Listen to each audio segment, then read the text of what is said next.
सच्चिदानन्दरूपं लसत्कुण्डलं गोकुले व्रजमानम् यशोदाभियोलुखलाब्धवमानम् परामृष्टमत्यं ततो धृत्य गोप्या रुदन्तं मुहुर्नेत्रयुग्मं मृजन्तं कराम्भोजयुग्मेन सातङ्कनेत्रम् मुहुश्वासकम्पत्रिरेखाङ्ककण्ठ स्थितग्रैवदामोदरं भक्तिबद्धम् रुदन्तं मुहुर्नेत्रयुग्मं मृजन्तं कराम्भोजयुग्मेन सातङ्कनेत्रम् मुहुश्वासकम्पत्रिरेखाङ्ककण्ठ स्थितग्रैवदामोदरं भक्तिबद्धम् इति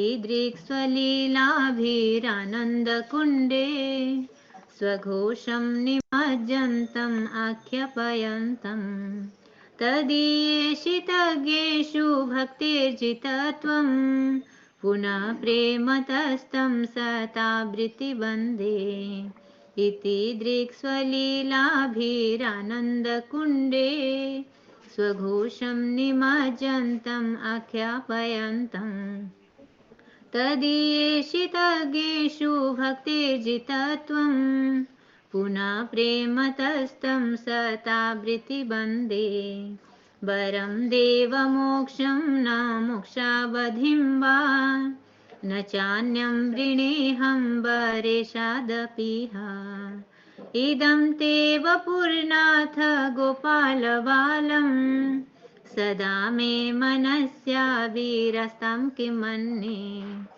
वरं देवमोक्षं न मोक्षावधिं वा न चान्यं वृणेऽहं वरेशादपीह इदं ते वपुर्नाथ गोपालबालं सदा मे मनस्याविरस्तं किमन्ये इदं ते मुखाम्भोजम् अत्यन्तनीले भृतं कुन्तलै स्निग्धरक्तेश्च गोप्या मुहुश्चुम्बितं बिम्बरक्ताधरं मे मनस्याभिरास्ताम् अलं लक्ष्यलाभे इदं ते मुखाम्भोजम् अत्यन्तनीले भृतं कुन्तलै स्निग्धरक्तेश्च गोप्या मुहुश्चुम्बितं बिम्बरक्ताधरं मे मनस्याभिरास्ताम् अलं लक्ष्यलाभे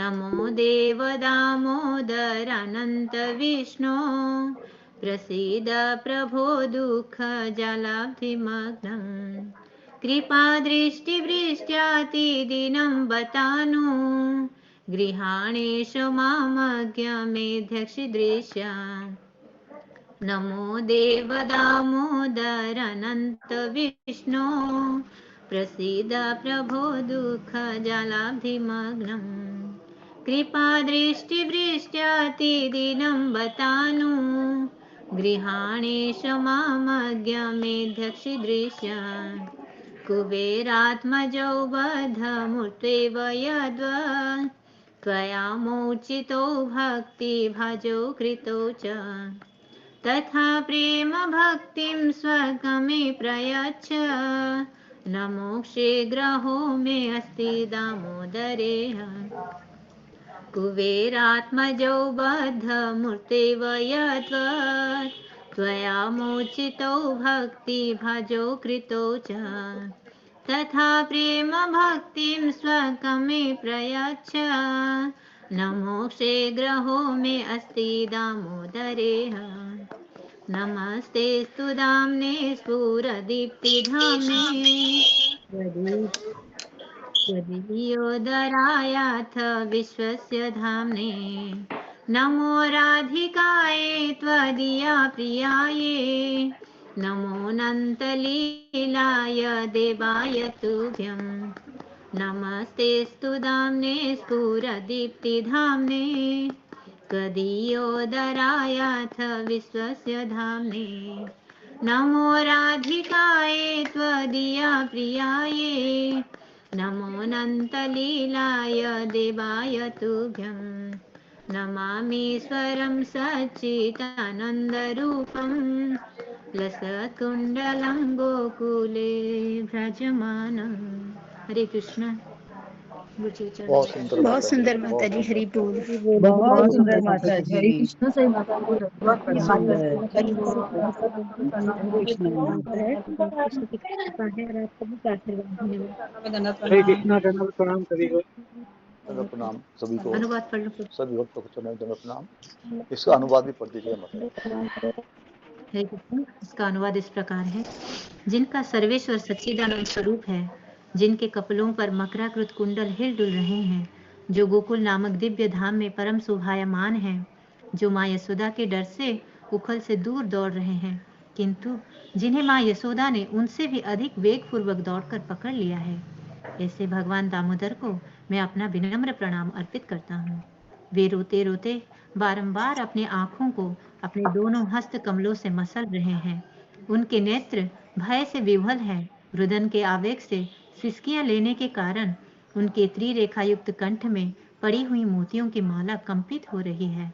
इन परमेश्वर भगवान दामोदर का, जिनका उदर रस्सियों से नहीं अपितु यशोदा माँ के वात्सल्य प्रेम से बंधा है, मैं प्रणाम करता हूँ।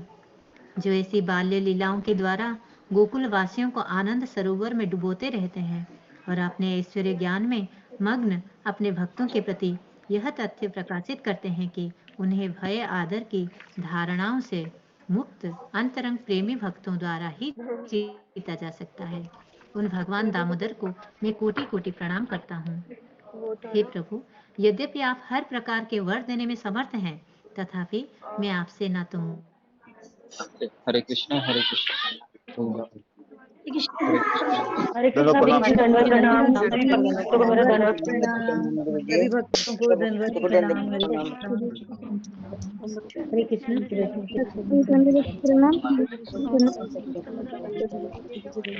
हरे कृष्ण। हरे कृष्णा, हरे कृष्णा। ओके, तो हम आगे बढ़ते हैं। ओम अज्ञानतिमिरान्धस्य ज्ञानाञ्जनशलाकया चक्षुरुन्मीलितं येन तस्मै श्रीगुरवे नमो। विष्णुपादाय कृष्णाय श्रीमते भक्तिवेदांत स्वामी नमस्ते सरस्वती देवे गौरवाणी प्रचारिणे निर्विशेष शून्यवाद। हे कृष्ण करुणा सिंधु दीनबंधु जगत्पते गोपेश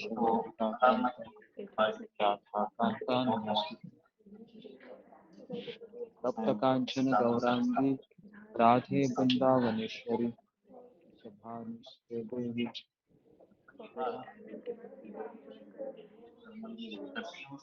वाञ्छाकल्पतरुभ्यश्च कृपा सिन्धुभ्येव च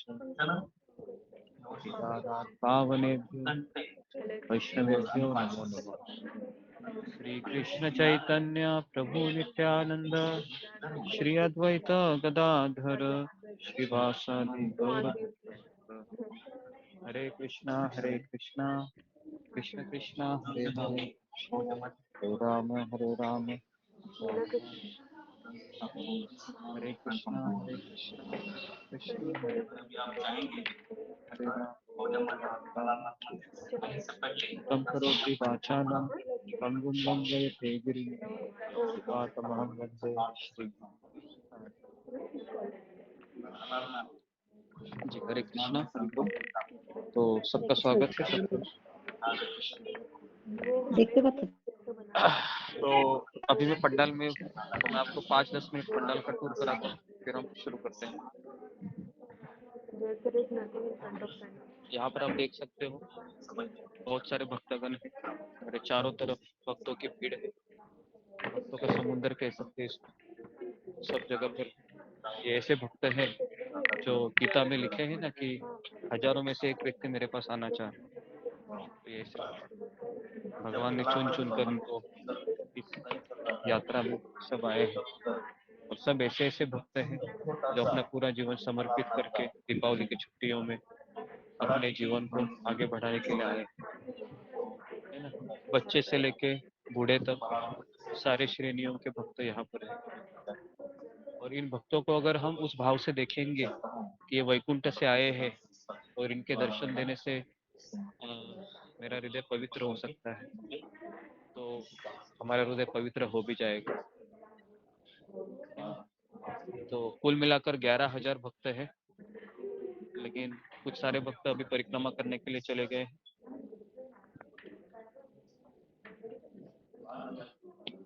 तो अभी हम किचन में एंट्री करते हैं।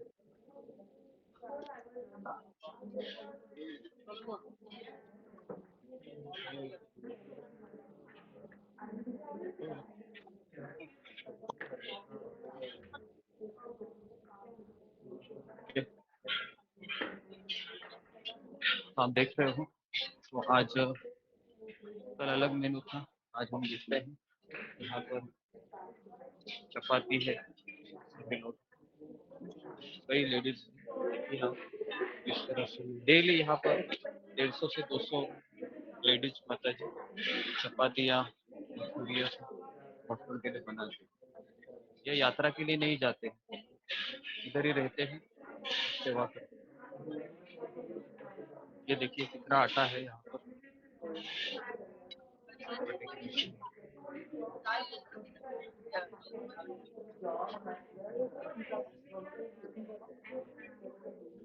ये देखिए सारे लोग, देखिए बच्चे भी चपातियाँ सीख रहे थे। एक गैस पे 4 चल रहे हैं। तो इन भक्तों का सेवा करने का अवसर मिलना, जो भक्त यहाँ पर चपाती या बेल रहे थे, इनकी सेवा करने से भगवान ज्यादा खुश होते हैं, क्योंकि एक स्टेप आगे है सेवा करने के लिए यहाँ पर। तो यहाँ पर आप देख सकते हो कि आज दूधी है, दूधी की कटाई हो रही है।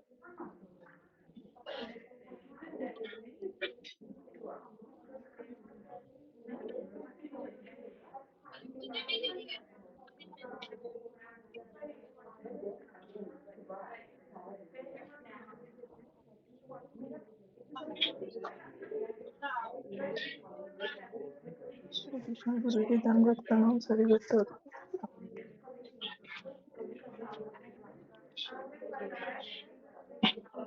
कम से कम 500 से 1000 भक्त ये डेली किचन में यहाँ पर कार्य करते हैं। आपके सामने आप दिख रहे हो, और इनको यहाँ पर 2:30 से 3 बजे रिपोर्टिंग करना होता है, अर्ली मॉर्निंग। इनका जपा भी बाद में करते हैं ये सारे भक्त। देखो यहाँ पर कुछ लोग जपा करने के लिए बैठे, सेवा करने के बाद आपके सामने ही दिखता है।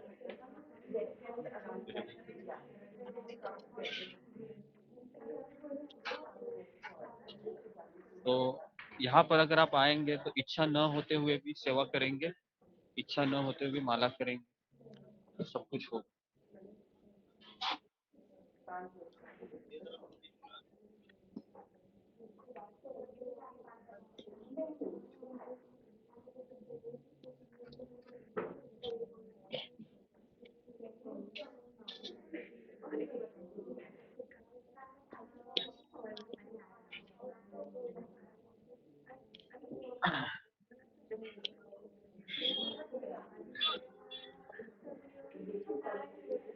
आपण क्लास उस समय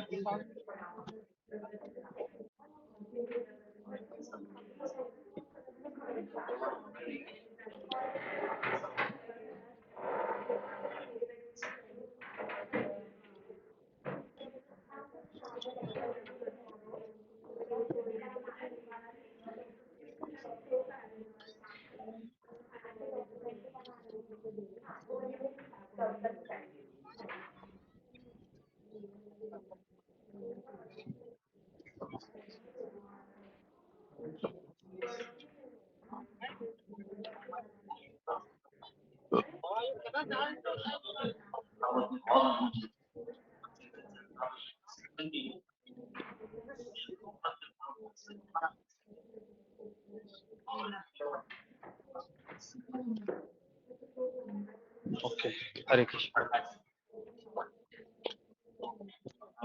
आगे बढ़ते हैं।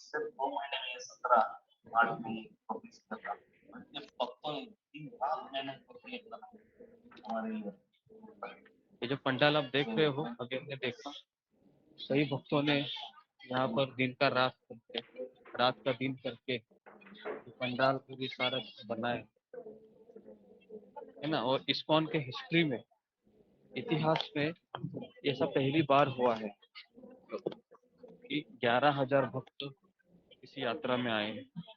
ये एक रिकॉर्ड हो गया है ये इस साल की यात्रा में, क्योंकि आज तक इतने भारी संख्या में भक्त नहीं है। तो इनके साथ अलग अलग प्रांत से भक्त हैं। कोई साउथ इंडियन है, कोई नॉर्थ इंडियन है, लेकिन है सारे भक्त। तो ये सारे भक्त परम पूज्य राधानाथ महाराज की, और महाराज का एक हमेशा एक खासियत रही है कि महाराज विनम्रता के ऊपर ज्यादा बोलते हैं। और पूरे इस्कॉन में महाराज को बहुत सक्सेस मिला प्रचार कार्य में। तो श्रील प्रभुपाद जी की कृपा उनको प्राप्त हुई, और आज हम देखते हैं कि यहाँ पर हजारों की संख्या में भक्तगण हैं जो 16 माला कर रहे हैं। हजारों की संख्या में दीक्षित भक्त हैं। और अगर यहाँ पर सेवा करने के लिए लोगों की स्पर्धा चालू रहती है, सेवा करने के लिए मुझे सेवा मिले। हम जब काउंटर में सेवा कर रहे थे तो कई भक्त गिड़गिड़ा रहे थे कि मुझे भी सेवा मिले, मुझे भी सेवा मिले, है ना। लेकिन वो भक्त सेवा देना नहीं चाहते थे।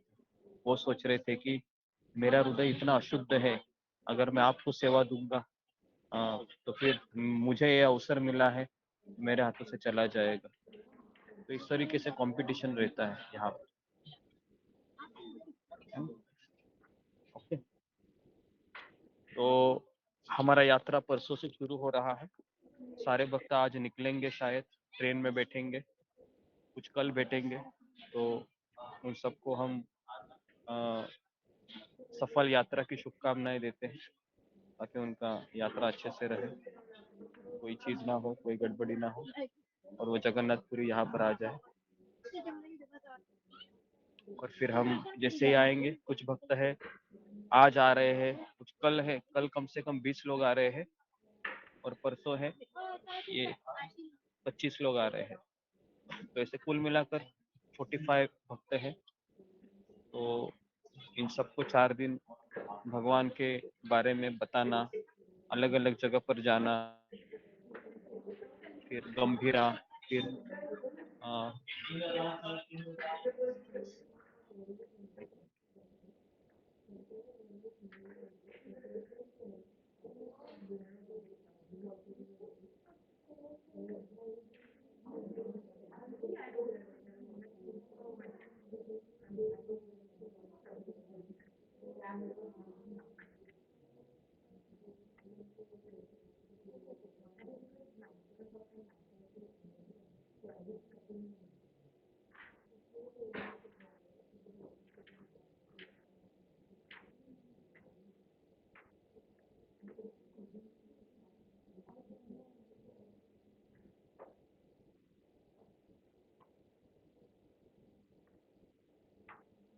जी।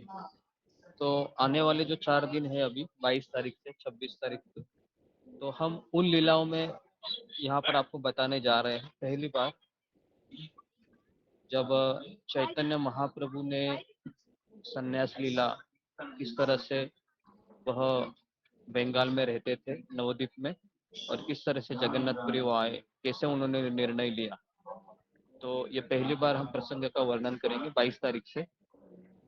और उसके पश्चात वह सार्वभौम भट्टाचार्य के घर गए थे, तो उस घर में भी हम जाएंगे। और उनका जो सफर रहा है जगन्नाथपुरी में आने तक, जैसे वो पहले भुवनेश्वर जाते हैं चैतन्य महाप्रभु, फिर लिंगराज मंदिर है वहां पर भी जाते हैं, अलारनाथ जाते हैं, कोणार्क मंदिर भी जाते हैं।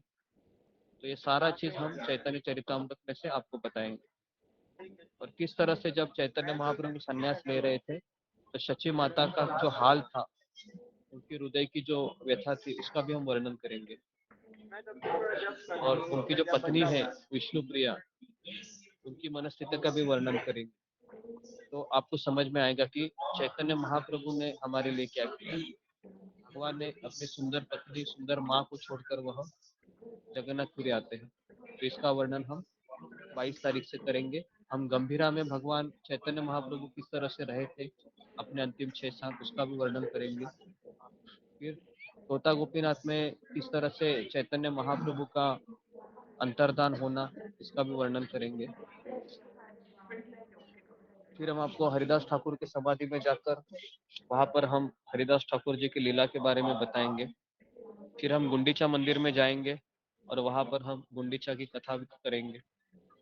तो 4 दिन हमारे पास है और एक दिन हमारा ऐसा होगा कि हम जिसमें जगन्नाथ जी के मंदिर में जाएंगे, जगन्नाथ बलदेव सुभद्रा जी के दर्शन करेंगे और हम दोपहर का प्रसाद आनंद बाजार में ही लेंगे उस दिन का।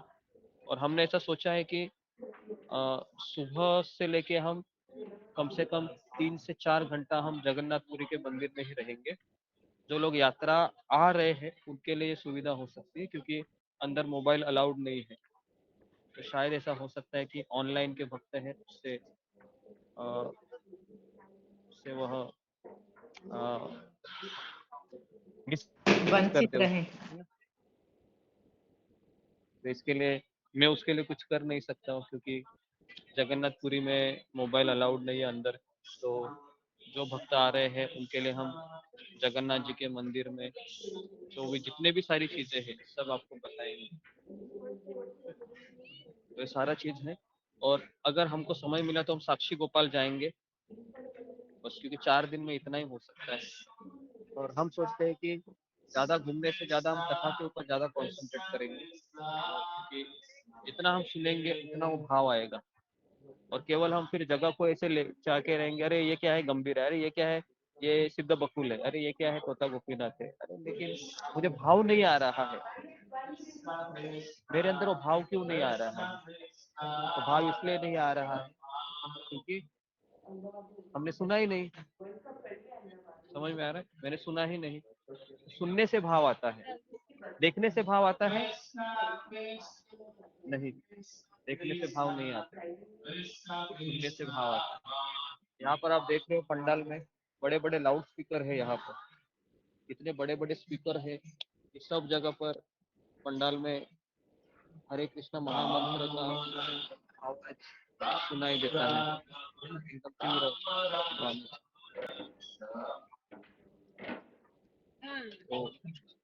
तो इसलिए हमें सुनना चाहिए यात्रा में। जब परम पूज्य राधानाथ महाराज यात्रा करते हैं तो महाराज 3-3 घंटा 2-2 घंटा लेक्चर देते थे। तो हम भी कुछ ऐसा ही करेंगे। तो जो भक्त आ रहे हैं इस तैयारी से आए कि हमको सुनना बहुत है, और हम गंभीरा में बैठेंगे और तोता गोपीनाथ मंदिर में भी बैठेंगे, गुंडीचा मंदिर में बैठेंगे और वहां पर हम केवल कथा सुनेंगे। कथा सुनते सुनते हम चैतन्य महाप्रभु की कृपा को हम पुकारेंगे कि हे भगवान, करोड़ों जन्म से हम घूम रहे हैं, इस जन्म में हम धाम में आकर भक्तों के सानिध्य में हम सुन रहे हैं, कितनी बड़ी कृपा है हमारे ऊपर। तो बस ये हमारा आखिरी जन्म हो, ये हमें आशीर्वाद दे, जितना हो सके उतना हम यहाँ पर रह के भक्तों की सेवा करें। तो यहाँ पर ब्रेकफास्ट, लंच, डिनर सारी व्यवस्था हमने की है। जो भी भक्त आ रहे हैं उनके लिए रहने की भी व्यवस्था है, जैसा आमतौर पर हम यात्रा में करते हैं। तो 22 से 26 के 4 दिन है हमारे लिए एक ऐसे संस्मरणीय अनुभव हो जगन्नाथपुरी में, जिससे हम चैतन्य महाप्रभु की लीलाओं को हम सुन सके, अनुभव कर सके। तो अभी हम आगे बढ़ते हैं।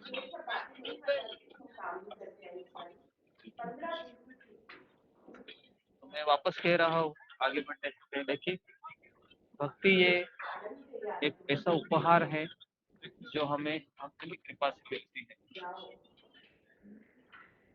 और ये उपहार मिलने के पश्चात इसको निभाना ये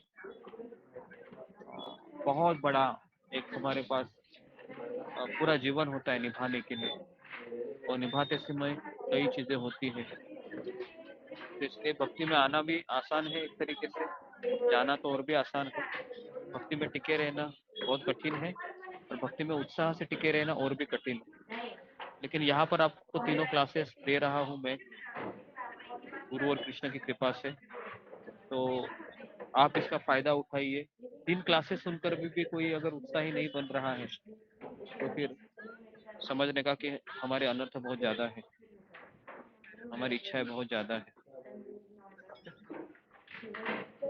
तो इस तरीके से अभी हम आपको आज ये बताने वाले थे कि श्रील प्रभुपाद जी ने जगन्नाथ का प्राकट्य है ना किस तरह से बाहर के जगत में किया, उसके बारे में आज हम वर्णन करेंगे। गुरु जी एक अनाउंसमेंट भी है गुरु जी, अगर आगे जी कीजिए अनाउंसमेंट। गुरु जी प्रतिभा माता जी की तबीयत ठीक नहीं है, उन्हें चक्कर आ रहे हैं, और कल उनकी जगन्नाथपुरी यात्रा भी है। हम उनके शीघ्र स्वास्थ्य के लिए भगवान श्री कृष्ण पूज्य गुरुदेव समस्त भक्तों के चरणों में आशीष की कामना करते हैं और प्रार्थना करते हैं कि वे इससे कुशल रहें।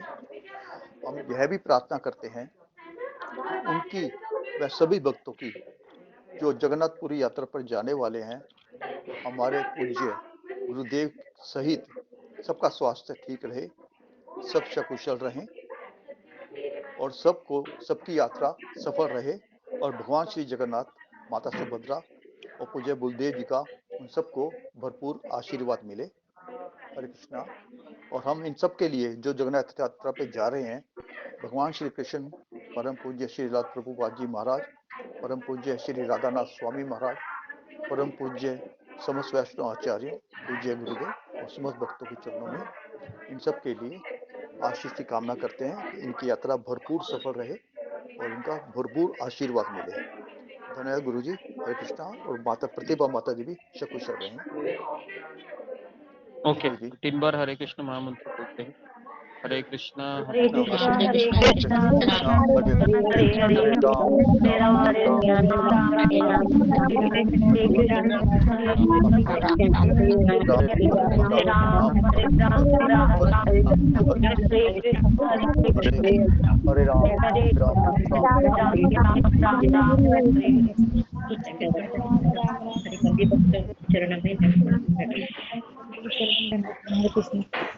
धन्यवाद सभी भक्तों का। हरे कृष्ण। ओके जी, हरे कृष्ण। तो आगे बढ़ते हैं। आज हम देखिए, हम जगन्नाथपुरी का संदर्भ है, वापस कह रहा हूँ कि जगन्नाथ जी की लीलाएं हमारे लिए सुनना जरूरी है, लेकिन हमने कई बार सुने हैं जगन्नाथ जी का प्राकट्य कैसे हुआ। मैंने आपको ट्रेन में जब था, मैं भुवनेश्वर से पुरी आ रहा था, तो जगन्नाथ जी का स्वरूप के बारे में हमने बताया, भक्त वत्सलता के बारे में बताया। अभी हम आचार्यों से जगन्नाथपुरी का क्या कनेक्शन है वो आपको हम बता रहे हैं।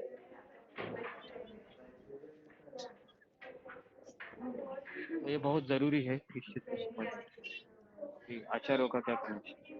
तो अभी हम शिला प्रभुपाद जी के बारे में हम सुनेंगे कि कौन से 3 टॉपिक के ऊपर हमने चर्चा की थी परसों के दिन, किसी को याद है? शिला प्रभुपाद जी का कोई फिंगर को रेज कर कीजिए, किसी को याद है तो।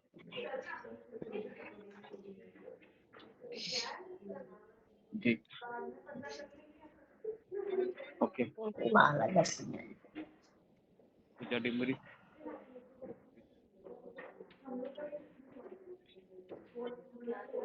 हरे कृष्ण गुरु जी, दंडवत प्रणाम। सभी भक्तों को दंडवत प्रणाम। गुरु जी, परसों 2 टॉपिक्स पे चर्चा हुई थी। पहला ये कि जब प्रभुपाद जी छोटे थे तब उन्होंने रथ यात्रा देखी थी, तो उसे देखकर उनका भी मन किया था कि मैं भी रथ यात्रा करूं। तो उन्होंने अपने पिताजी से कहा, तो उन्होंने क्योंकि उन्हें ये पता था कि ये कौन है, प्रभुपाद कौन है, तो इसलिए उन्होंने उनकी पूरी बात मानी और रथ का इंतजाम किया। किसी के घर में पुराना रथ था तो उससे खरीद करके फिर घोड़े खरीदे, फिर पूरी रथ यात्रा का इंतजाम कराया। और दूसरा ये वर्णन किया कि जब प्रभुपाद जी ने अपने गुरुदेव को पत्र लिखा था उनके मृत्यु से पहले, कुछ समय पहले, तो उन्होंने उसका 2 हफ्ते के बाद उसका उत्तर दिया था और यही कहा था उन्होंने, मतलब पत्र में यही पूछा था, कहा था कि मैं तो गृहस्थ हूँ, आपके बहुत सारे शिष्य हैं जो सन्यासी हैं, कुछ सन्यासी हैं और पूरी तरह से समर्पित हैं आपके प्रति, आपकी सेवा करते हैं, पूरे तरीके से आपके साथ हैं।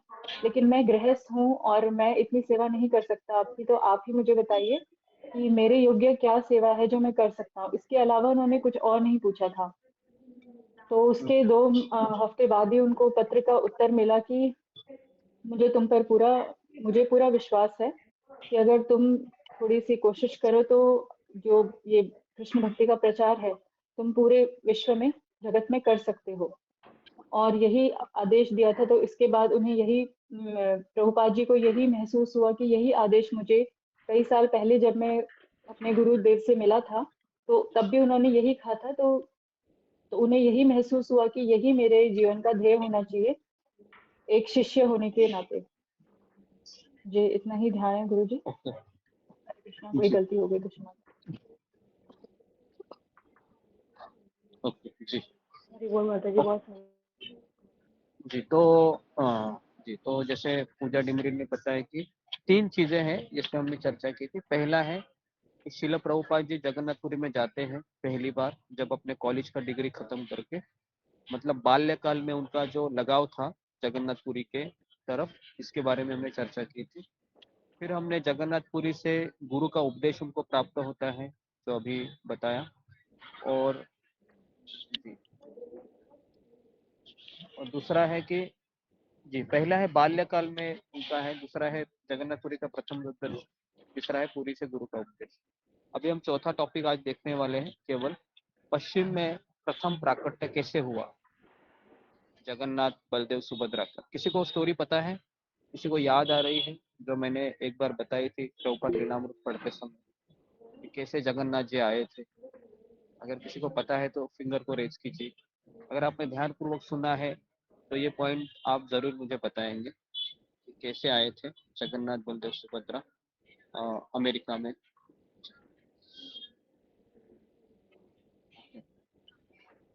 जी, मंजू सिंह। हरे कृष्णा गुरुजी, दंडवत प्रणाम। गुरुजी, मुझे थोड़ा-सा याद है, आपने बताया था कि प्रभुपाद जी अमेरिका में थे। उनके एक शिष्य थे जो है ग्रोसरी शॉपिंग के लिए गए थे। तो उन्हें वहाँ पर एक गुड़िया और गुड्डा समझ के वो जो है जगन्नाथ जी की शॉपिंग करके लेकर आए थे। और उन्होंने आकर प्रभुपाद जी को दिखाया कि मैं ये देखिए कितनी सुंदर मैं गुड़िया लेकर आई हूँ। तो उन्होंने कहा है कि ये गुड़िया नहीं है, ये जगन्नाथ, बलदेव, सुभद्रा हैं और इनकी पूजा होती है। तब जो है उनसे लेकर के जो है प्रभुपाद जी ने उन्हें पूजा घर में रखा और उनकी महिमा के बारे में उन्हें बताया। हरे कृष्णा गुरुजी, मुझे इतना ही याद है। जी, धन्यवाद। ओके। तो ये सही इन्होंने पहचाना है कि किस तरह से जगन्नाथ बलदेव सुभद्रा आज आ गए हैं। तो अभी हम शिल प्रभुपाद के चरणों में वंदना करते हैं और सारे आचार्यों को प्रार्थना करके हम इस रहस्यमय कथा में प्रवेश करते हैं। एक दिन शिल प्रभुपाद की एक शिष्या जिसका नाम था मालती देवी, वह किसी दुकान में गई थी और जब वो दुकान में गई थी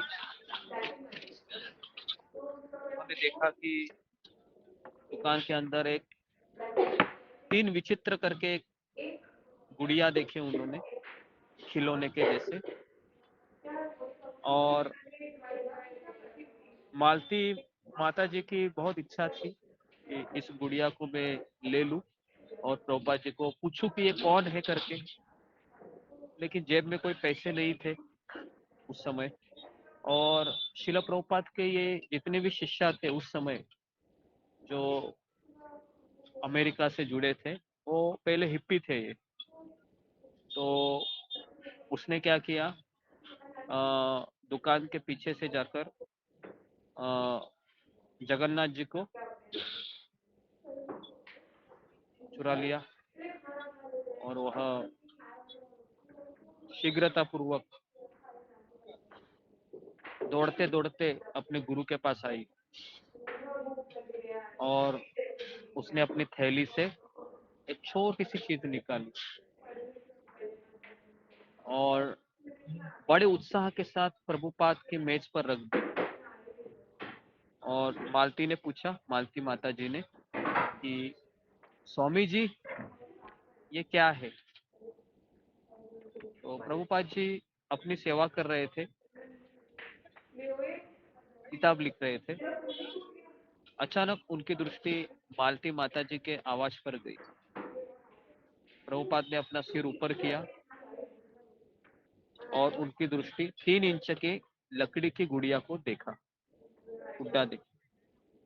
उनका सिर चपटा था, चेहरा मुस्कुराता हुआ था, श्याम वर्ण का, आंखें बड़ी बड़ी थी, गोल थी, उनकी बाहें गोल मटोल आगे बढ़ी हुई थी, धड़ साधारण हरे और पीले रंग का था जिसमें पैर नहीं दिखाई दे रहे थे।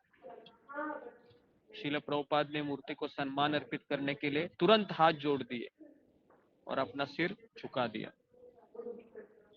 और प्रभुपाद जी क्या बोले मालती माता जी को देखकर कि तुमने पता है क्या किया है?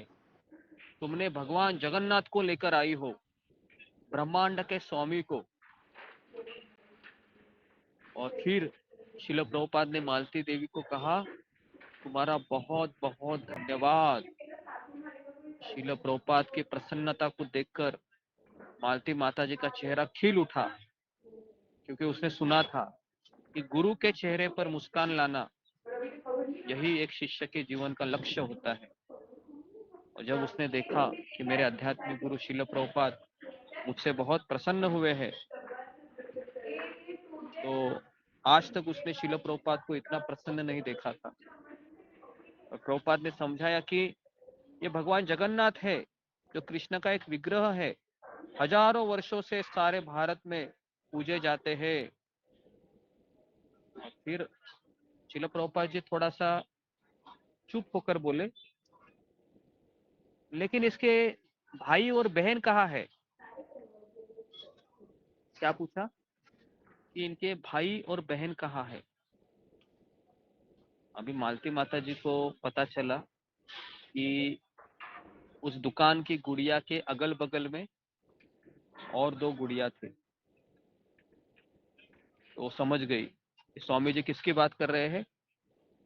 बलदेव स्वामी जी उस गुड़िया की बात कर रहे होंगे, बराबर है। तो मालती माता जी ने पूछा कि उनके नाम क्या है स्वामी जी? प्रभुपाद ने कहा उनका नाम है बलदेव और दूसरा है सुभद्रा मैया, जो उनकी बहन है। तुरंत मालती माता जी भाव विभोर हो गई और वो अपने पति के पास गई। अभी पति को कहा, पति का नाम क्या था मालती माता जी के? श्याम सुंदर श्याम सुंदर। हाँ, श्याम सुंदर। श्याम सुंदर प्रभु के पास गई और कहा कि अभी पत्नी ने एक बार चोरी की तो वापस जा सकती है उधर, वो वापस तो नहीं जाएगी, बराबर ना? तो फिर क्या किया उसने अपने पति को कहा कि अजी मैंने एक बहुत अच्छे गुड़िया लाए हैं, स्वामी जी बहुत खुश है, लेकिन अभी स्वामी जी चाहते हैं और 2 लेके आओ। तो श्याम सुंदर ने पूछा कि फिर तुमने कैसे लाया ये? तो मालती माता जी ने कहा कि मुझे क्या पता ये कौन है, मैंने तो चुपके से उठा ले आई मैं। तो अभी श्याम सुंदर प्रभु बोले ठीक है चलो हम चलते हैं। तो इस तरीके से फिर वो जो 2 विग्रह है वो श्याम सुंदर प्रभु ने खरीद लिए और स्वामी जी के पास लाए और फिर स्वामी जी को सारा चीज बताए वो कि हम ये कैसे आए करके। तो प्रभुपाद जी बहुत हंसने लगे। फिर प्रभुपाद ने मुस्कुराते हुए जगन्नाथ को दाईं ओर रखा, बीच में उन्होंने सुभद्रा का विग्रह रखा जो सबसे छोटा था। उसका मुख लाल वर्ण का था, सिर श्वेत और गोल था, नेत्र लाल पलकों वाले थे, मुख पर प्रसन्न लाल मुस्कान वाले बलराम को सुभद्रा की बगल में रखा। और फिर श्याम सुंदर को कहा कि तुमको अभी मैं एक सेवा दे रहा हूं कि तुमको ऐसे ही लकड़े के विग्रह को बनाना है, बड़े विग्रह। तो ये तुम्हारे पास एक क्या लकड़ी का डायरोमा है, एक ये 3 है। तो बड़े लकड़ी के विग्रह में बनाना है, ये सैंपल है एक तरीके से। तो जैसे ही ये जब पता चला तो उन्होंने कहा कि ठीक है स्वामी जी, ये बन जाएगा। क्योंकि श्याम सुंदर कौन थे? श्याम सुंदर एक कारपेंटर थे। लेकिन श्याम सुंदर प्रभु जब इस विग्रह को बना रहे थे तो हमेशा वो सिगरेट फूका करते थे। क्या करते थे? ऐसे ऐसे सिगरेट फूकते थे और वो उधर ही रखते थे ऐसे, और फिर ऐसे चिन्नी हथौड़ी लेके उसको या चिन्नी हथौड़ी नहीं, जो कारपेंटर के औजार होते हैं ना, उससे काटते थे। तो प्रभुपाद ने देखा उसको, प्रभुपाद को ठीक नहीं लगा। देखो प्रभुपाद जी ने कैसे अपने शिष्य को निर्माण किया है ना, ये भी एक बहुत बड़ी स्किल है। प्रभुपाद ने उनको ये नहीं कहा कि ये सिगरेट क्यों पी रहे हो तुम। प्रभुपाद ने इतने ही कहा उनको कि तुम्हारे और कृष्ण के बीच इस सिगरेट को क्यों ला रहे हो। क्या कहा प्रभुपाद ने? तुम्हारे और कृष्ण के बीच सिगरेट को क्यों ला रहे हो, इतना ही कहा। और आध्यात्मिक गुरु ये बोल रहे हैं। तो तुरंत श्याम सुंदर प्रभु ने कहा, शीला प्रभुपाद जी, आज से मैं सिगरेट नहीं पीऊंगा, ये मेरा आपको वचन है। और उसके बाद उन्होंने कभी सिगरेट नहीं पी, है ना। तो इस तरीके से ये प्रभुपाद ने उनसे ये 3 विग्रह पहले बनवाए। और फिर प्रभुपाद ने आगे बताया कि भगवान जगन्नाथ की पूजा सारे भारत में होती है, विशेष करके उड़ीसा प्रदेश में, जहाँ पुरी नगर में भगवान जगन्नाथ का एक विशाल मंदिर है।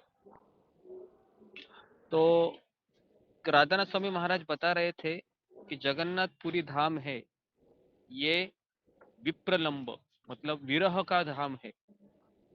विरह मतलब यहाँ पर आके हमें भगवान को याद करना चाहिए। विरह धाम है ये जगन्नाथपुरी, श्री क्षेत्र पुरुषोत्तम क्षेत्र, ये विरह का धाम है। यहाँ पर हम आके वृंदावन को याद करना चाहिए, है ना। और वृंदावन ये माधुर्य धाम, वहां पर कृष्ण के साथ मिलन होता है। तो इसलिए चैतन्य महाप्रभु जगन्नाथपुरी में आने का और एक कारण दिखाई देता है कि स्वयं चैतन्य महाप्रभु ये राधा रानी का भाव लेकर आए थे और जगन्नाथ जी स्वयं कृष्ण है। तो जब रथ यात्रा होती है तो रथ यात्रा का मूड क्या होता है कि भगवान को हम कहाँ लेकर जाना चाहते हैं, तो वृंदावन, है ना। तो राधा रानी है जो स्वयं चैतन्य महाप्रभु है, रथ यात्रा के माध्यम से ये बताना चाहते हैं कि ये जो रथ है कृष्ण को हम वृंदावन लेके जाएंगे, क्योंकि वृंदावन से मथुरा में भगवान गए और मथुरा से फिर भगवान द्वारिका में गए। तो हर वर्ष पुरी में रथ यात्रा को विशाल उत्सव के अवसर पर भारत के लाखों लोग भगवान जगन्नाथ बलदेव और सुभद्रा की पूजा करते हैं। और इसीलिए जब भगवान जगन्नाथ बलदेव सुभद्रा की जब पूजा होती है तो आप देख रहे हो कि 4 धाम है ना, 4 में से बद्रीनाथ में भगवान क्या करते हैं, कौन बताएगा? द्वारिका में क्या करते हैं, रामेश्वरम में क्या करते हैं, और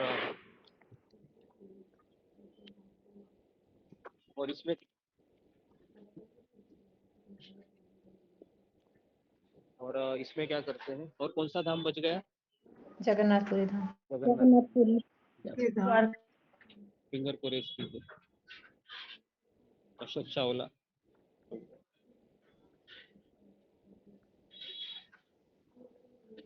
नहीं पता गुरुजी, क्षमा करें।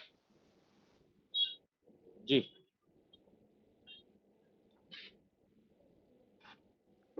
भूल गया गुरुजी, क्षमा करें। ओके, पता नहीं आपको? जी, नेक्स्ट। जी, प्रवीणा। हरे कृष्णा गुरुजी, दंडवत प्रणाम। सभी भक्तों के चरणों में दंडवत प्रणाम। गुरुजी, बद्री धाम में भगवान तपस्या करते हैं नर नारायण के रूप में, और जगन्नाथ धाम में भोजन करते हैं, और उधर द्वारिका में पता नहीं क्या करते वो। मैंने सुना तिरुपति में कमाई करते हैं। तिरुपति कमाई करते हैं? तिरुपति का नाम ही नहीं हमने बताया। कमाई नहीं करते हैं, भगवान को कमाई की क्या आवश्यकता है? वो बोलते हैं, और रामेश्वरम में सोते हैं शायद, ऐसे 4 काम करते हैं। अभी आप एक पेन और पेपर लिख के लिख लो अच्छे से, नहीं तो जी भगवान भी तुमको बहुत डांट देंगे कि मेरे बारे में क्या बोल रही है। जी गुरु जी।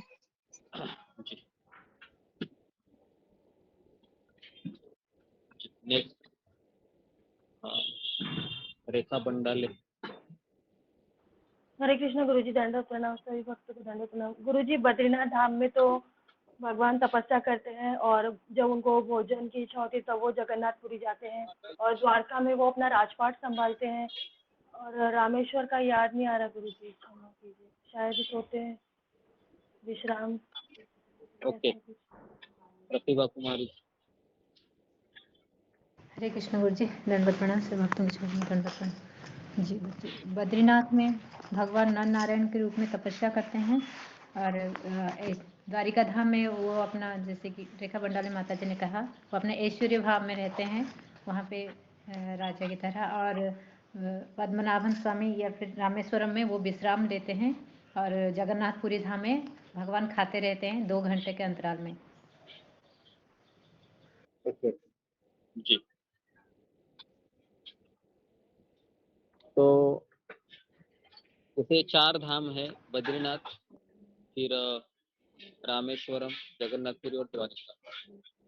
ये 4 धाम में भगवान है वह अपनी लीला करते हैं।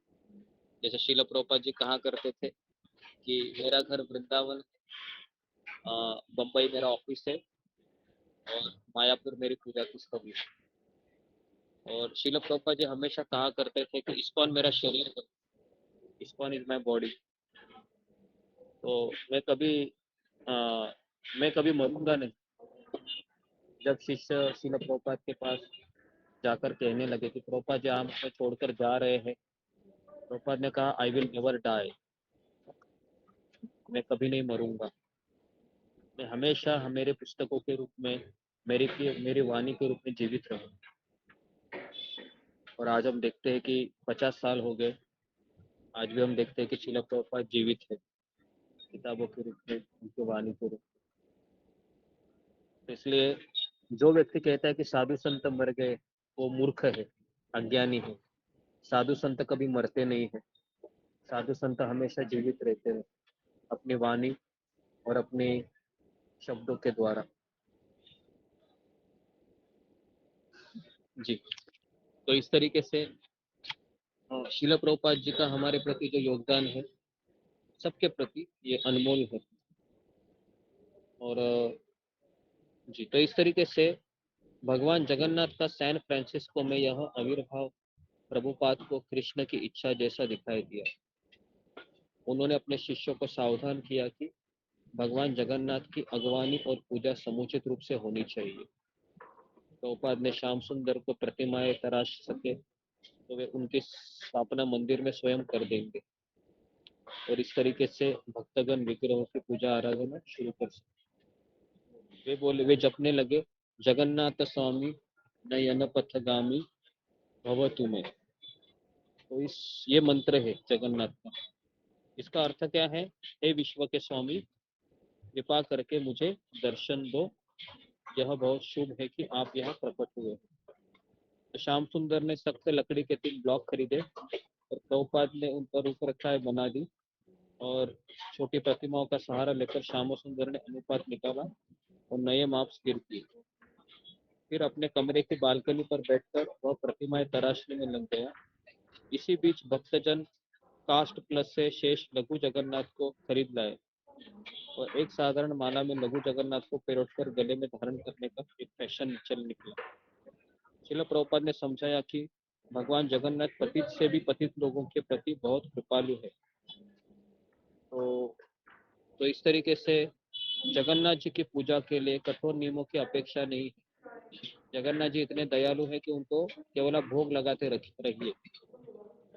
तो इस तरीके से पहली बार सैन फ्रांसिस्को में जगन्नाथपुरी ऐसा नाम रखा श्रील प्रभुपाद ने। न्यू जगन्नाथपुरी ऐसा नाम दिया प्रभुपाद ने, सैन फ्रांसिस्को, है ना। और कल परसों के दिन राधानाथ स्वामी महाराज बता रहे कि मैंने कैसा दर्शन किया पहली बार जगन्नाथ जी। प्रभुपाद महाराज बता रहे थे कि मैं जन्माष्टमी के दिन वृंदावन आया और वहां पर मैं साधु संतों के साथ रहा। 1 साल में वहां पर रहने के बाद मैंने सोचा कि मैं वृंदावन को कभी नहीं छोड़ूंगा और इस तरीके से, लेकिन मैंने अपने मन में श्रील प्रभुपाद को गुरु के रूप में स्वीकार किया था। लेकिन ये इस्कॉन के बारे में मुझे कुछ पता नहीं था कि इस्कॉन क्या है, ये भी मुझे पता नहीं था। बस मैंने श्रील प्रभुपाद जी को अपना गुरु स्वीकार किया था। और मैं जब इस्कॉन के भक्तों में के हाथ में कैमरा, बड़ा बड़ा अच्छा चीज, महंगा चीज देखता था तो मुझे ऐसा लगता था कि ये माया में है, ये कैसे कर रहे हैं। तो महाराज सोच रहे थे कि मैंने तो साधु संतों से यही सुना है कि बहुत ही साधारण रहना चाहिए। तो इस्कॉन के भक्तों का व्यवहार मुझे ठीक नहीं लग रहा था, तो ऐसा ही मुझे चलता रहा। और फिर मेरे पिताजी ने मुझे एक मनी ऑर्डर भेज दिया अमेरिका आने के लिए। तो फिर मैं एम्स्टर्डम में उतरा, इंग्लैंड में, और वहाँ पर एक लोकल मंदिर में गया मैं। तो मैंने देखा कि प्रभुपाद जी का धूम चल रहा है वहाँ पर और सारे भक्तगणों को देखा, तिलक लगाई हुई थी। तो वहाँ पर एक लेडीज थी जिन्होंने दरवाजा खोला, उसका नाम था मंदाकिनी माता जी। ये यही मंदाकिनी माता जी है तो मैंने आपको बताया था, जिसको प्रभुपाद ने क्या कहा था कि तुमको अभी रशिया में जाना है और रशिया में मेरा एक शिष्य है, उसे शादी करनी है और उधर ही रहना है। याद है आपको? ये स्टोरी मैंने एक बार एक लेक्चर में बताई थी। सबको याद है या भूल गए? याद है ना? जी गुरु याद है। याद आ रही है। याद है मुझे। हाँ, तो ये मैंने मंदाकिनी बताया। माता जी हाँ जी, मंदाकिनी माता जी है ना। और कल ही मंदाकिनी माता जी ने यहाँ पर स्पीच दिया पंडाल में। इधर आई है वो मंदाकिनी माता जी, इधर ही है वो है ना। हमेशा महाराज की यात्रा में आती है वो। तो अगर उसको देखना है आपको तो आपको देखना आना है चाहिए गुरुजी। था। जी यहीं पर मुझे लगता है शाम को रहेगी वो, तो मैं आपको दिखाऊंगा अगर मुझे नजदीक जाने का मौका मिला। एटलीस्ट स्टेटस में डाल दूंगा मैं, फिर आप उनको देखिए। मंदाकिनी माता जी बहुत बूढ़ी हो रही, 80, उनका 80 उम्र है, 82 साल। लेकिन कल भी वो बता रही थी तो उसके आंखों में पानी आ रहे थे प्रभुपाद जी के बारे में बताती हुई, कैसे मेरे जैसे अधम के ऊपर प्रभुपाद ने कृपा किया। जब मैं ऐसे देखता हूँ इनको तो ऐसा लगता है कि ये कौन से जगत के लोग हैं कि अपने गुरु के बारे में इतना प्रेम, इतना समर्पण, कि आज 50 साल हो गए फिर भी रोज उनको याद करके अपना जीवन जी रही है। अनबिलीवेबल है ना। ऐसा लगता है कि ये कौन से जगत के लोग हैं। हमको दिखने में लगता है कि इनके भी 2 हाथ है, अमेरिकन शरीर है, लेकिन इनका हृदय का भाव वैकुंठ का है, गोलोक वृंदावन का। तो ऐसे भक्तों को देखना को मिलना, सुनने को मिलना, ये अनमोल उपहार है। तो जी, तो इस तरीके से महाराज ने कहा कि मंदाकिनी माता जी ने दरवाजा खोला और सामने ही मैंने देखा कि राधा कृष्ण के विग्रह थे। और फिर महाराज कहा कि मैंने राधा कृष्ण के विग्रह को देखा, मुझे लगा कि मैं वृंदावन आया हूँ। इंग्लैंड में भी मुझे वृंदावन की अनुभूति हुई। लेकिन जैसे ही मैंने दंडवत प्रणाम किया और ऊपर उठा, तो मैंने देखा कि राधा कृष्ण के ऊपर 3 विग्रह थे। वो थे जगन्नाथ, बलदेव और सुभद्रा। लेकिन मैंने कभी उनको देखा नहीं था। उनकी आंखें भी अलग से बड़ी थी, है ना। सुभद्रा जी की बड़ी थी। तो महाराज ने वहां पर 10,000 भक्तों के सामने कहा कि मैं जगन्नाथ जी के प्रति जो अपराध किया था उसका मैं पश्चाताप करता हूँ आप सबके सामने।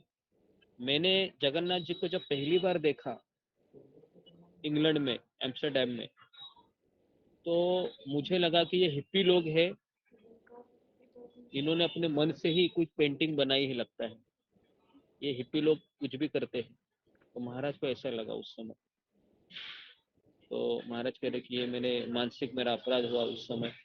तो इसलिए मैं 11,000 भक्तों के सामने इसका क्या बोलते हैं उसको, कन्फेशन को क्या बोलते हैं जो इंग्लिश में करते हैं ना, जो क्रिश्चियन लोग प्रायश्चित, प्रायश्चित बोलते हैं। तो प्रायश्चित करता हूँ। तो मैंने जगन्नाथ जी के प्रति ये अपराध किया क्योंकि मुझे पता नहीं था। मुझे लगा कि हिप्पी लोग हैं, ये यहाँ पर भी उन्होंने कुछ अपना ही बना दिया लगता है पेंटिंग करके। तो महाराज कह रहे कि ये मैंने पहली बार जगन्नाथ को वहां देखा था, वहां पर जो एम्स्टर्डम में मंदिर था, जगन्नाथ बलदेव सुभद्रा। उसके बाद फिर महाराज ने कहा कि मैंने जब जगन्नाथ जी की लीलाएं सुनी और चैतन्य महाप्रभु की लीलाएं सुनी, तो मेरा जगन्नाथ जी के प्रति बहुत प्रेम हुआ। और आज हम यहाँ पर जगन्नाथ जी के धाम में 11,000 भक्तों के साथ आए हैं। सारे भक्त 11,000 लोग हरि बोल बोलने लगे। ऐसा बड़ा आवाज गुनगुना रहा था कि आप बिलीव नहीं करोगे 1 मिनट के लिए। क्योंकि महाराज जब अपने बारे में बोलते हैं तो सारे सबके कान है वो ऐसे कर करके खड़े हो जाते हैं। क्योंकि महाराज अपने बारे में कभी बोलते नहीं थे, तो उन्होंने 10 मिनट बोला। वो इस तरह से मैं एक साधु की तरह एक सीमा पे, बॉर्डर पे आया था। वहां पर मैंने बहुत रिक्वेस्ट की कि मुझे अंदर ले लो, मेरे पास पैसे नहीं थे। ये सब महाराज कल दो दिन पहले बता रहे थे। और मेरा सौभाग्य रहा कि लाइव सुनने को मिल रहा था मुझे, क्योंकि हम तो किताब में से पढ़ रहे हैं।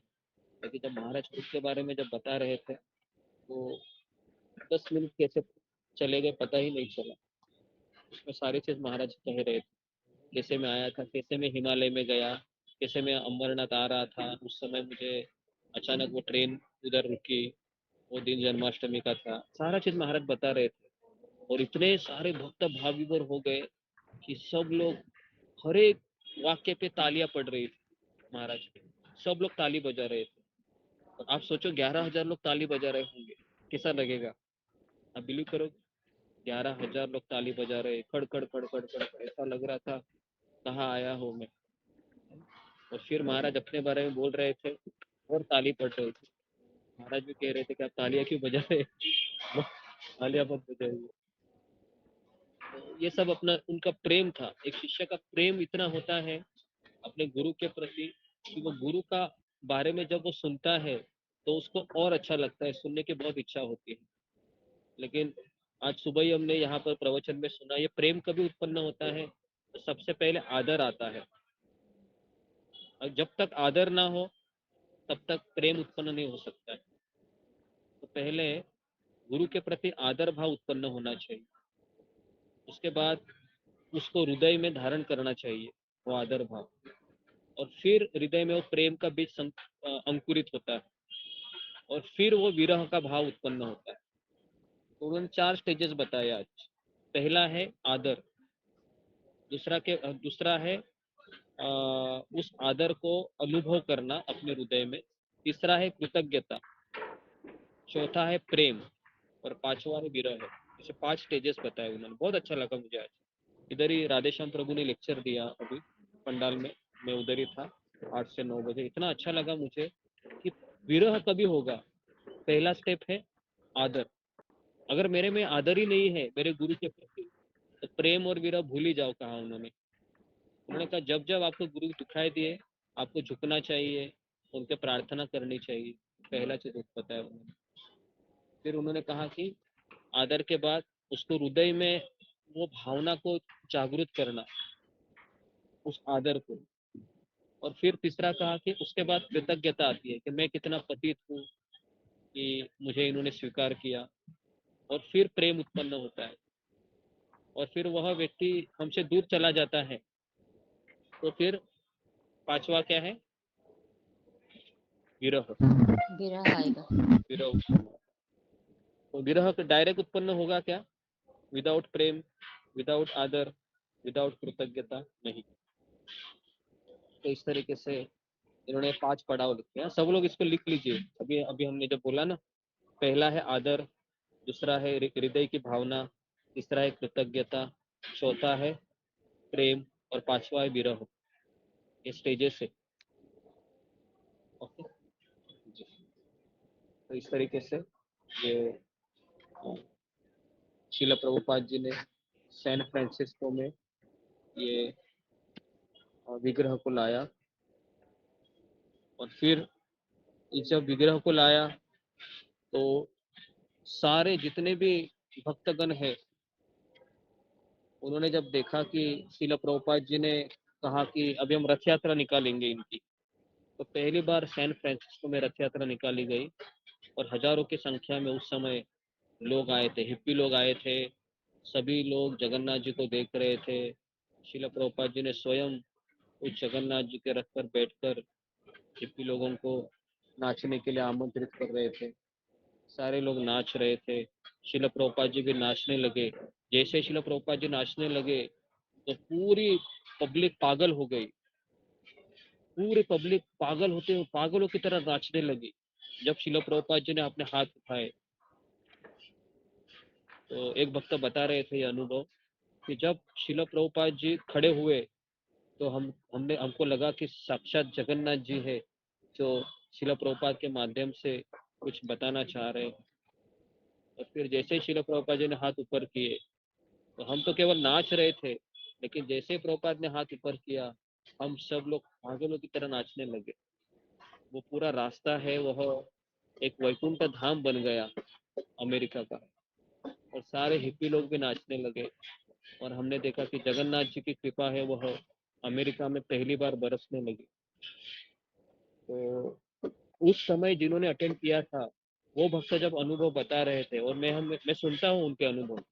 जितने भी प्रभुपाद के शिष्य हैं उनके छोटे छोटे क्लिप्स है यूट्यूब में, मुझे बहुत अच्छा लगता है। कोई मेरा फेवरेट चीज रहेगा तो प्रभुपाद जी के बारे में अगर उनको कोई शिष्य बोलते हैं तो मेरे कानों के वो अमृत के जैसा लगता है। वो ऐसा लगता है बस सुनते ही रहो, सुनते ही रहो। तो ऐसे कई चीजें जो प्रभुपाद के बारे में उनके शिष्य बताते हैं। तो इस तरीके से ये सैन फ्रांसिस्को में जगन्नाथ पुरी का निर्माण हुआ और पहली बार जगन्नाथ जी अमेरिका में प्रकट हुए। और फिर प्रभुपाद के शिष्यों ने कहा कि हम ये जगन्नाथ भगवान को और अपने नए नए केंद्रों में भी स्थापित करेंगे। और अगर आपको पता होगा तो प्रभुपाद की एक शिष्य थी जिनका नाम था, क्या नाम था उनका, जिनको गोली मार के मार दिया गया अफ्रीका में, बताइए भूल कैसे गए आप? एकदम दिमाग ध्यान नादिन माता जी। याद करो क्या नाम? हाँ, दादी माता जी। दादिनी नादिन माता जी।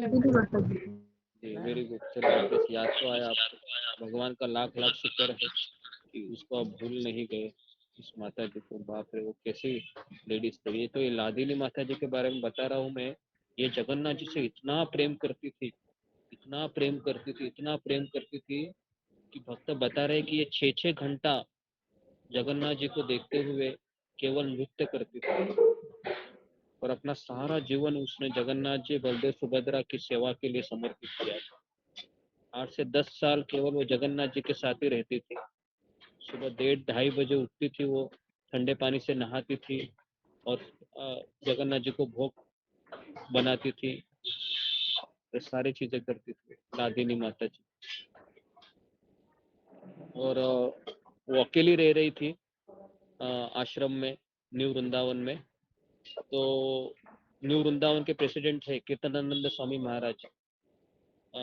उनके उनके पास एक डोनर थे जो बहुत पैसा देते थे मंदिर को। तो उनकी इच्छा थी कि मेरा जो बेटा है वो सुधर जाए। तो उन्होंने कहा कि आपके आश्रम में कोई लड़की रहेगी, उनसे इनका विवाह हो जाए तो मेरा बेटा सुधर जाएगा। तो कीर्तनानंद महाराज ने फिर दादिनी माता जी को कहा कि तुमको इससे शादी करनी है अगर आश्रम में रहे। जब उसको पता चला कि जिससे उसकी शादी हो रही है वो बहुत पैसे वाले हैं, तो उसने इसलिए शादी की ताकि उस पैसे से मैं भगवान जगन्नाथ जी के लिए अच्छी अच्छी ज्वेलरी खरीद और मेरे जगन्नाथ जी को और सुंदर बनाऊं। तो इस तरीके से उनका शादी हो जाता है। और हालांकि जब वो न्यू वृंदावन में पहली बार आई थी तो उनका एक बॉयफ्रेंड था, उसका नाम था माइकल। तो वो माइकल शीला प्रभुपाद से दीक्षा लिया, लेकिन बाद में छोड़ के चला गया। लेकिन ये यहीं पर रहने लगी, यहीं पर रह के वो भगवान की सेवा करने लगी कम्युनिटी में रहकर। और वो जगन्नाथ जी की सेवा करते करते जब इसके साथ उनका शादी हुआ तो उनको पता चला कि इसका और उसका नहीं जम रहा है अच्छे से। तो 3-4 महीने के पश्चात वापस वो न्यू वृंदावन में आ गई और वापस वह जगन्नाथ जी की सेवा करने लगी उसी की तरह जैसे पहले रहती थी। और सारे भक्त उनको एक सन्यासिनी की तरह देखते थे, लादिनी माता जी को, क्योंकि वो इतनी वह स्नेहिल थी, इतनी वो दयामय थी कि कोई भी व्यक्ति उनके पास जाता था तो किसी को मना नहीं करती थी लादिनी माता जी। और ये लादिनी माता जी फिर है ना, तीसरी बार एक ब्रह्मचारी उनसे आकर्षित होकर कहता है कि मुझे आपसे विवाह करना है। तो उसने कहा कि मुझे किसी से विवाह नहीं करना है, मेरा विवाह जगन्नाथ जी से हो चुका है। क्या कहा उसने? मेरा विवाह जगन्नाथ जी से हो चुका है। तो ब्रह्मचारी ने कहा कि मैं भले ही आपसे शादी करूंगा लेकिन हम हमेशा अलग रहेंगे। तो इस प्रस्ताव को मान जाती है। फिर वो तीसरी बार विवाह करती है, लेकिन वह दोनों ही अलग अलग रहते हैं और दोनों एक साथ रह के सेवा करते हैं उस समय। तो ये उनकी किताब में लिखा हुआ है। और ये ऐसी लेडी फिर 1987 में संन्यास लेती है लादिनी माता जी, उसको भी बाद में छोड़ देती है और फिर वो अफ्रीका चली जाती है। और उनके सपने में जगन्नाथ जी आकर कहते हैं कि तुम मेरी सेवा क्यों नहीं कर रहे हो, मेरी सेवा करो, तुम्हारे बिना मेरा मन नहीं लग रहा है। जगन्नाथ जी आकर कहते हैं। और उसके पश्चात नित्यानंद प्रभु सपने में आकर कहते हैं, नित्यानंद प्रभु कहते हैं कि अरे तुम केवल जगन्नाथ जी की सेवा करती हो, ये प्रचार कार्य कौन करेगा? हाँ, हमको प्रचार करना चाहिए। तो इस तरीके से ये लादिनी माता जी बोलती थी कि अभी मैं क्या करूं। एक जगह बलराम बोलते हैं मेरी सेवा करो, नित्यानंद प्रभु करते बाहर जाओ। तो दोनों ही कौन है? दोनों एक ही है ना? बलराम जी भी, नित्यानंद प्रभु एक ही है। तो फिर भी जीत किसकी होती है? तो जीत नित्यानंद प्रभु की होती है। बलराम जी। नित्यानंद प्रभु की होती है। और फिर वह नित्यानंद प्रभु की आज्ञा से संन्यास लेती है और अफ्रीका चली जाती है। और वहां पर भी उनको कौन दिखाई देते हैं? वही जगन्नाथ, बलदेव, सुभद्रा अफ्रीका में। तो जगन्नाथ जी उधर भी उनका पीछा नहीं छोड़ते हैं। और जगन्नाथ जी जब देखते हैं कि मेरी भक्त आई है तो फिर वापस वहां पर वो जगन्नाथ जी की सेवा में लग जाती है और प्रचार कार्य भी करती है। और प्रचार करते एक समय ऐसा आ जाता है कि अफ्रीका में बड़ा आतंकवादी हमला हो जाता है। और एक आतंकवादी व्यक्ति है, वह मंदिरों में सारे भक्तों को उठा ले जाता है और ब्रिज के सामने खड़ा रहकर उनको गोलियां मारने के लिए राइफल निकालता है। और लादिनी माता जी और एक लेडीज थी, उनको कहा कि हम तुमको नहीं मारेंगे, लेकिन तुमको साइड में ही रखना है। तो लादिनी माता जी ने जब देखा कि वह जो आतंकवादी है, प्रिंस जॉनसन नाम था उसका, ये जब भक्तों को मारने ही वाला है, सारे भक्त जोर से हाथ ऊपर कर कर गा रहे थे, हरे कृष्णा कृष्ण कृष्ण हरे राम राम राम हरे हरे। 6 भक्त थे वो, तो 6 के 6 भक्त जोर से ब्रिज की तरफ, उनका ऐसा मुंह था और वो पीछे से वार करने वाले थे गोलियां मार के। और लादिनी माता जी के आंखों में आंसू आ रहे थे। उसने जॉनसन के सामने जाकर कहा कि इनको मारने से पहले तुम्हें मुझे मारना होगा। इस तरह राइफल का वो जो मुंह रहता है अपने पेट में ले लिया उसने, और उस जॉनसन ने ट्रिगर दबाया और वह लादिनी माता जी वो गोली लग गई और वह उसी बीच के ही जो दरी होती है उसमें गिर गई और उसने अपना शरीर छोड़ दिया। और 2 दिन वहां पर एक उसकी लाश ऐसी पड़ी रही। 2 दिन के बाद कुछ लोग आए, उस लाश को उठाया और उसको जला दिया। तो ये ऐसी लेडी है जगन्नाथ जी की। अभी आप बोल रहे हैं कि जगन्नाथ जी की इतनी सेवा की लेकिन ऐसी मौत, मैं वापस कह रहा हूँ, उसकी मौत इतनी अच्छी थी कि उसने भक्तों की रक्षा करते करते अपना शरीर छोड़ा। तो हमें ये नहीं देखना चाहिए कि इसकी मौत ऐसी हुई, उसकी मौत ऐसी हुई, ऐसा क्यों हुआ। हमें ये सोचना चाहिए कि वो क्या मनस्थिति से वो उसने शरीर छोड़ा। तो ये जगन्नाथ जी की भक्त है और ये उदाहरण है 1989 को ये हुआ है। 1989 मतलब आज से केवल 30 से 35 साल पूर्व मैक्सिमम। ये कोई महाभारत की स्टोरी नहीं है, ना ये भागवत की स्टोरी है, ये कलयुग की स्टोरी है। इसलिए हमें जो मिला है इसको आप पकड़ के रखिए। बहुत कुछ हो सकता है जीवन में, लेकिन अगर हम भक्ति नहीं करेंगे तो भी हम मरने वाले हैं। उनकी भक्ति करके इस चेतना से हम मरे। ठीक है, तो यहाँ पर मैं रुकता हूँ। तो आप सबका बहुत बहुत धन्यवाद। इसे कुछ कहना है इसके बारे में?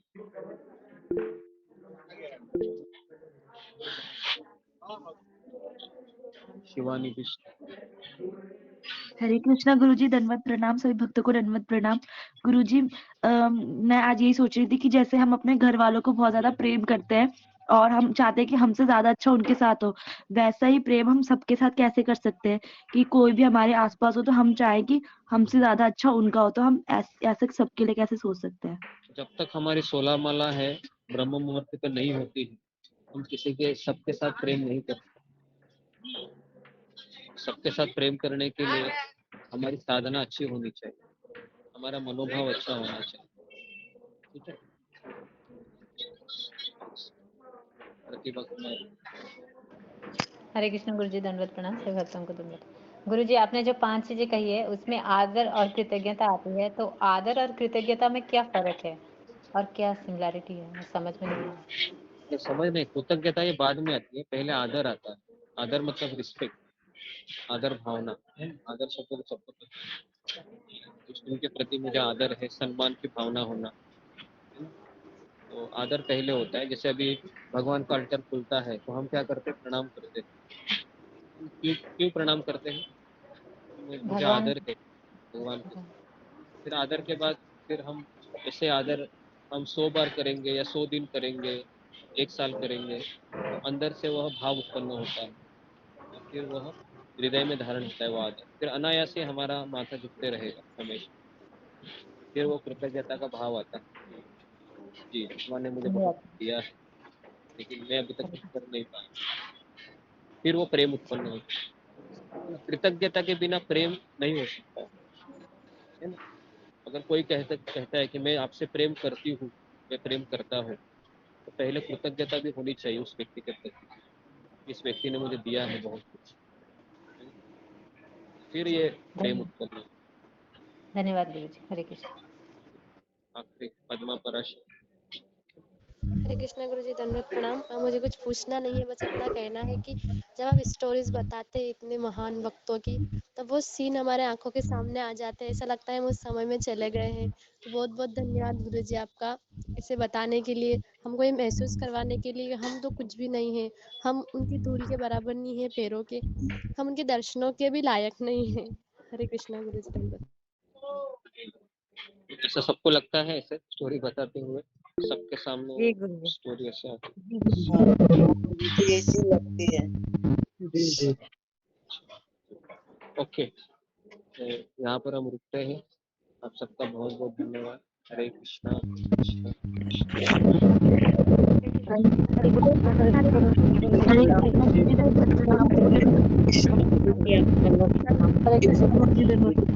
अच्छे वक्तों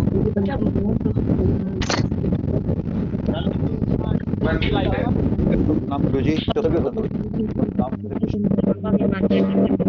हरे कृष्ण गुरुजी, दंडवत प्रणाम। हरे कृष्ण गुरु जी।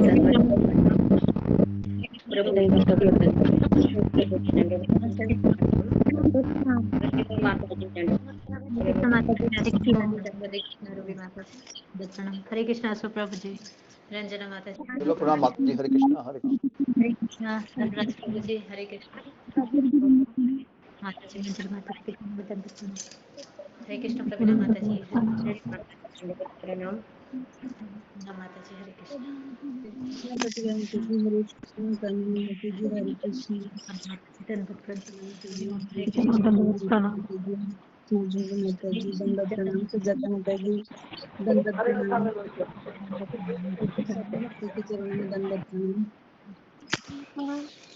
कृष्ण। ममता जना माता जी, मैंने आप मेरा नंबर आपको भेज मतलब ये चैट बॉक्स में लिखा है, आपने लिखे लिखे ना? नहीं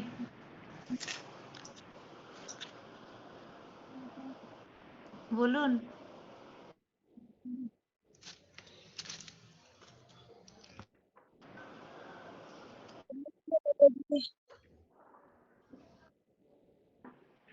হরে কৃষ্ণ মাতাজি।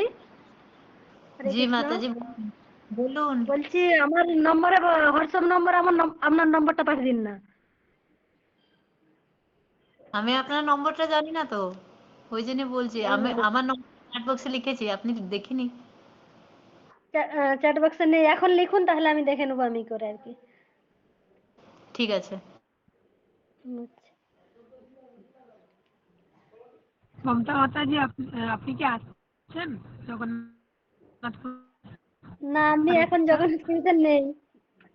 নেই হরে কৃষ্ণ মাতাজি। আমি এতেই আছি, দেশেই আছি, মানে মেদিনীপুরে আছি আর কি। তো মমতা পাল মাতাজিও তো বাঙালি। প্রতিভা মাতাজি কবে আসছে?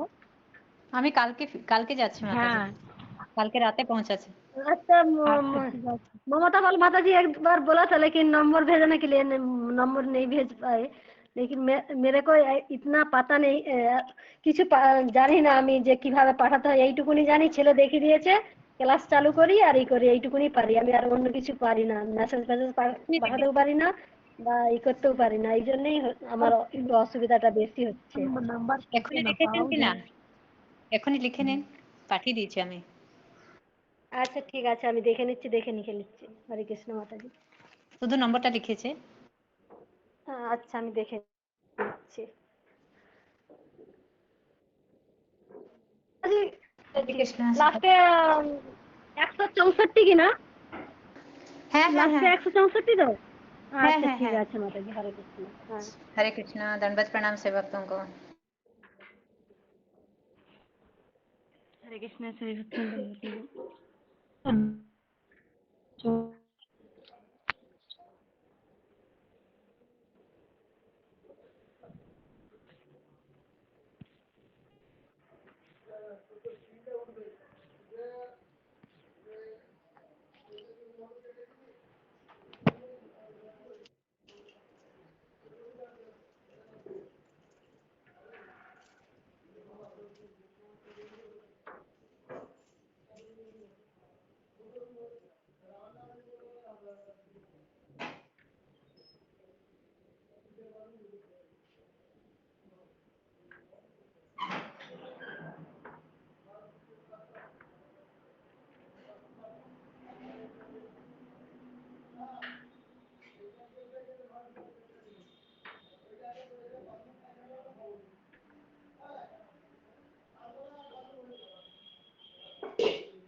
Thank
you.